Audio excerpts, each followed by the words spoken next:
What's up, YouTube? It's your boy Mikey Hot Takes, serving up hot takes like they're hot cakes. And yes, we have a New York Football Giants video yet again. And that is because there is no time to rest, there's no time to sulk, there's no time to stay down after what happened Sunday afternoon against the Denver Broncos. All right, so go check out my live stream, go check out the live highlights. Those are all posted to the channel. So if you want to know about that, all the sadness that occurred last Sunday, that is where we are going to leave that. Going into Thursday, all right?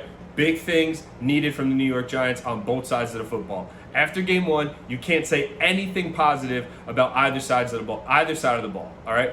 To me, Daniel Jones, as much as I'd like to say he threw the ball well and he spread it around and he made some plays throwing the ball the whole game, and I thought he was decent throwing it, he pissed it all away with that fumble. All right, we all know that is his Achilles heel, and until he's able to beat that, he can't even get out of his own way to think he's a good quarterback, okay? So we'll take it one game at a time with Daniel Jones. The optimism with Daniel Jones going into this weekend. He has never lost to this team right here, the Washington football team. Everyone's darlings going in the NFC East this year. I think I've seen everyone jump on the bandwagon. Oh, they got Fitzpatrick. They'll be a better team now. They're better at quarterback. They got this great defense. And yes, I do think they have an elite defense. There's no doubt about that. They have pass rushers, elite defensive line. They just added a bunch to the secondary this offseason. So can't deny any Washington football fans that fact. All right, their defense going into this game seems more solid than us.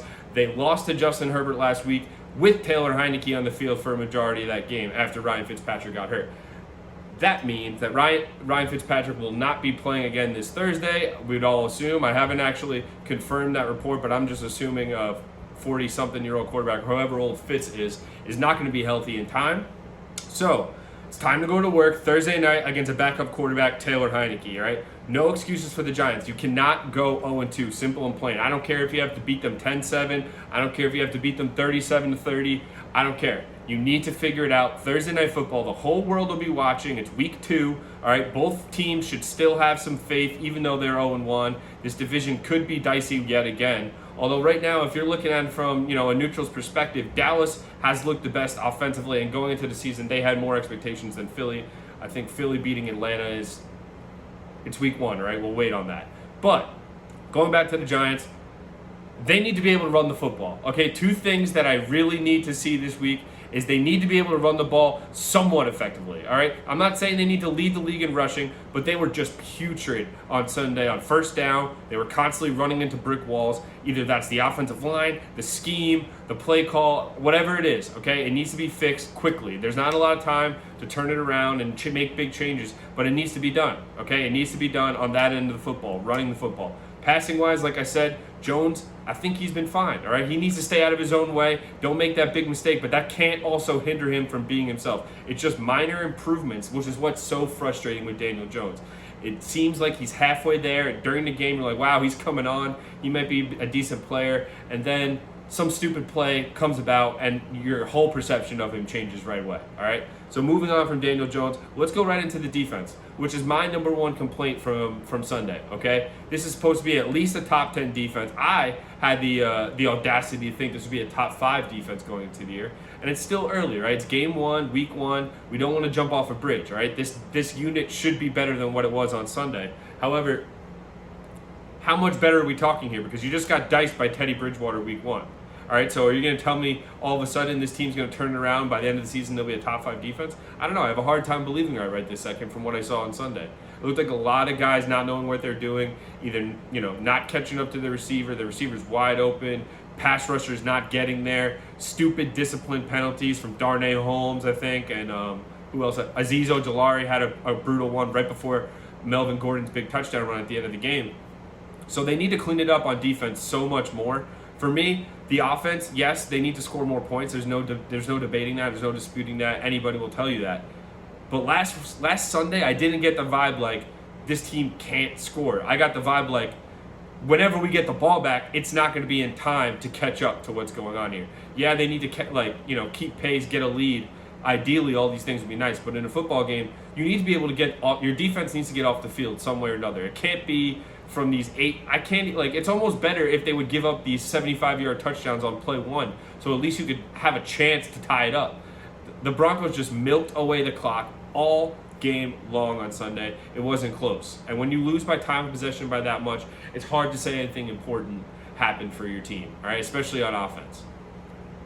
Kadarius Toney was on the field for about 2 scripted plays this week, all right? That drove me nuts, okay? You could tell that they clearly were like, oh, we're going to draw up a couple plays for Kadarius Toney like this was Pee Wee football, like he was just going to get a pitch on the first play and run it to the house.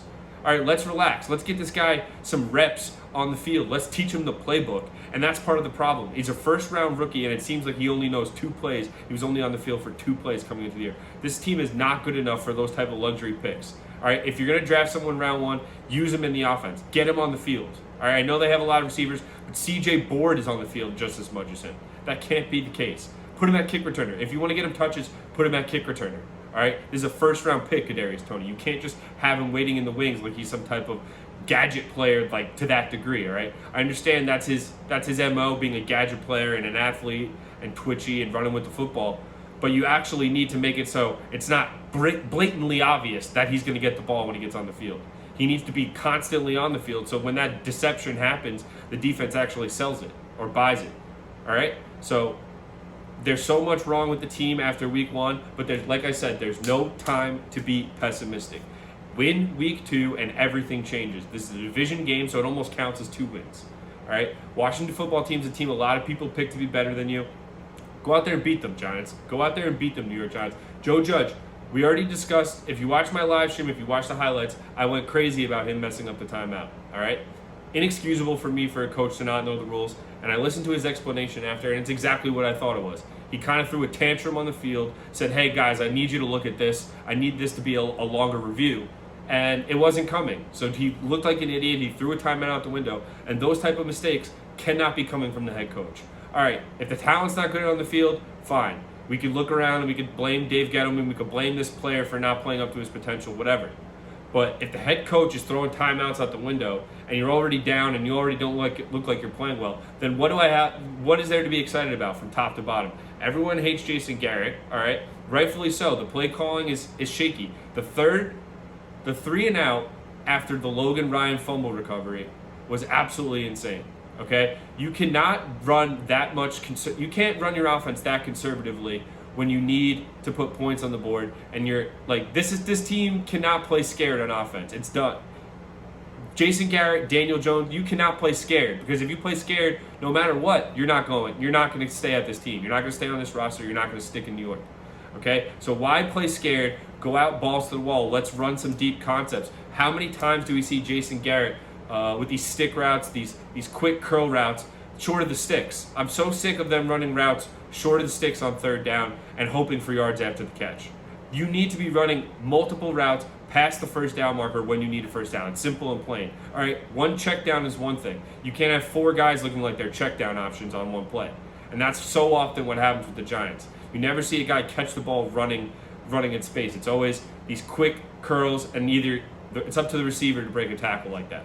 All right, Sterling Shepard played excellent this last weekend. He was my player of the game. Obviously, he's the only guy who scored a real touchdown in the game. Daniel Jones' garbage time run, not counting that. If you have him in fantasy for whatever reason, I don't know why you would, but if you do, that's the only way I'll count that touchdown.